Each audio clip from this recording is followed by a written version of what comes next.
Well, look at this report if you have a minute. It's by Prudential, Prudential.com. They're the insurance company, I've been around a gazillion years. And they did a report on the gig economy. Okay, the gig economy, if you're not aware, that's where people are now making money from what they call apps or platforms. In other words, places on the internet where like Uber or Airbnb or Dog Vacay, things like this, where people are able to get work and really from home.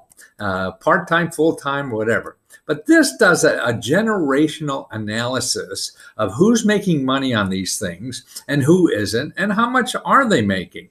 Now, it is interesting to me because more and more people are working this way. Right now, we have probably about a third of everybody in the workforce is making money from this gig economy. And it's growing faster than anything, faster than IT work or anything else you want to work in the United States anyway, and most of the developed countries. Now, what's interesting to me, they categorize it in three different ways. Millennials, these young kids from like 18 to 35 years old. That's a millennial. And the Gen Xers, that's 36 to 55. And then boomers, that's old farts like me, 56 and over. Okay, now here's what's interesting to me. People who are making money in the gig economy, here are the three groups. Here's the smallest number, $27,000 a year for 26 hours of work. That's how much they average. That's how much they get. That's the young people. Okay, the middle-aged people, which is like 30, 40 years old, they're making $36,000 for about 30 hours of work. Now, look at this. Boomers, old farts, me, are making $43,000. This is an average for 25 hours of work. So they're making more than these young people who supposedly know more about computers, right? Now, the thing is, even though they're making more, there's less seniors working. Now, there's only 10% of seniors are making money this way. When you get down to 20 years old, about 25%. So, 25% versus 10%. And it's about 15% in the middle. So this is growing, and that's why I want people 55 and older to realize, the growth of this thing, and it is going to be growing, for who knows, at least for a long time yet. And there's so many ways because there's so many advantages to this. Now, I found another report you may want to look at. Oh, where is it? No, not that. Here, it's called agingplace.org. .org, nonprofit organization. I trust them more than .coms, but that's a personal bias too. But they have a nice report if you want to know more about the gig economy. And why it's important, particularly for somebody who's a little older, and how people are making money at it. So they tell you what the gig economy is. It's really short-time work, part-time work, seasonal work, and really from home, self-employed. You want to work an hour, you want to work a day, you want to work for a year, and you have the option, So that's what's neat about this work. Why do seniors participate in the gig economy? For lack of money in retirement. So you're retired or thinking about retired, there's a way to make extra income in retirement if you don't have it. And lack of government benefits. Maybe you don't have enough government benefits. And depending on what age you are and things like that, you'll get more later. And actually they're taking out more for Medicare and all this kind of stuff. So that's a little insecure too. So people are doing that. But more importantly, they're staying active. This is a way to stay active for the rest of your life, doing something that's fun and getting paid for it. And it's flexible. So you work only when the hell you want to. You don't have a boss. Your boss is an algorithm, basically what it is. And you don't have to lie to the algorithm. You just say, I'm not there, bye. And they fill it some other way. And it's a desire to, I think, learning. That's why I'm 76 years old. I'm going to work till my head falls in the soup because it keeps me alive and connected with life instead of just being pissed off and throwing vegetables at the TV all the time. And you have a desire to work. I think we're here to help each other. And one way to do that is with our work or with our intelligence or with our muscles or whatever. Effects of working on the gig economy. Well, taxes. You got to be a little more careful with taxes. But actually, I can show you, if you go to, there's free help for any kind of tax problem you have or any kind of business problem. Now you're going to be self-employed as a gig economy. There's free help. Any kind of, how do you write off your house? How do you write off your car? How do you write off your country club? All this kind of thing. How do you get health insurance, whatever? All this kind of help is free.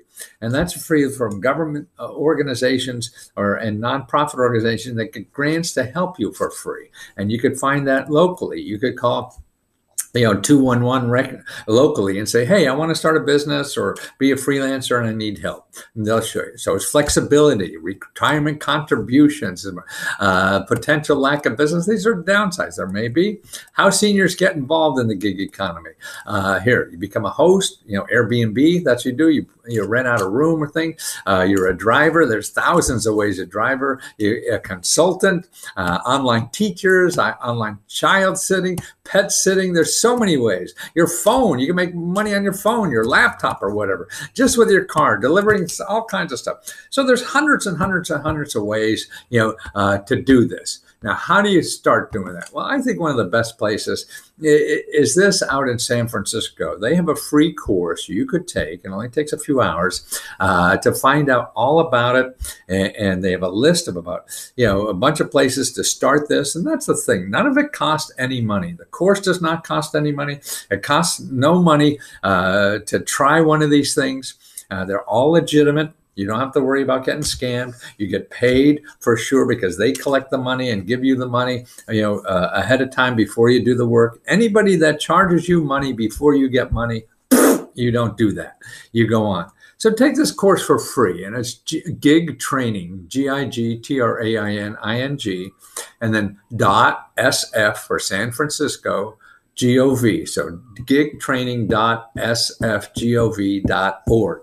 You run into this, take that course or whatever, and just try some.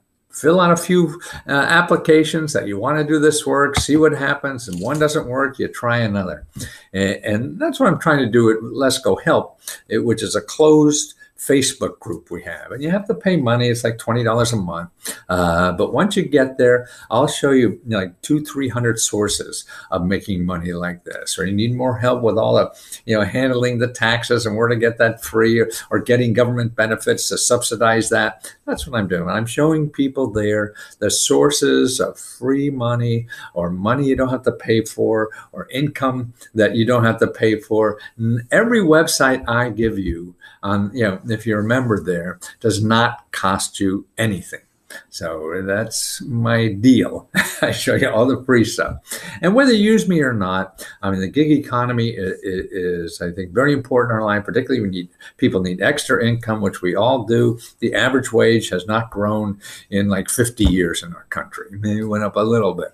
But, the high end, man, they're getting all the profits, it seems. And the average worker isn't. So we have to find a way to survive. Now, maybe you won't be a millionaire, in the gig economy, but you'll learn and you'll support yourself and other people involved with you. And that's what most of us want to do. And plus you could do it on your own time. I think there'll be less health problems because you'll have control of your life. You have control of your life, you eliminate stress. So if you don't have to go to work today, you can't go to work today, the boss is an asshole, you quit, get another one, tomorrow. That eliminates a lot of stress in life. And then I think will, increase your life and your satisfaction in life more than anything. But again, I'm biased. These are just things for you to think about. These are options in life. This is what I'm trying to do, is show everybody what your options are. It may not be for everybody, but millions and millions and millions and millions and millions of people are doing it. Now about 30-40% of our economy. And they think in the next 10 years or so, about half the people will be working this way. So you got to sort of at least investigate these waves that are out there that are coming by to see if you want to jump on or not. Or are you going to stick to the waves that have already been to the shore and they're going back out to sea? They're not as much fun.